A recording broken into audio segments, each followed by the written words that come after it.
drop in lot 52, and we've had a number of these 27 litter barras, and this one only adds to the depth and quality of the pen, of the litter, of the Hampshire program here.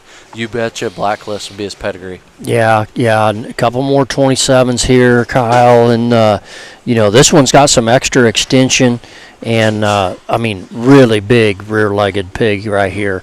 Height of shoulder, size of his rear leg, muscle pattern.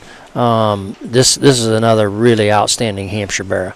Yeah, I'm not sure we've seen a Barra that is as long from the front of his blade to the nose. This thing is very wild and looking smooth on top of his crest, and a Barra that offers an extreme amount of look and design with some power going away from you. One that, again, profiles extremely well.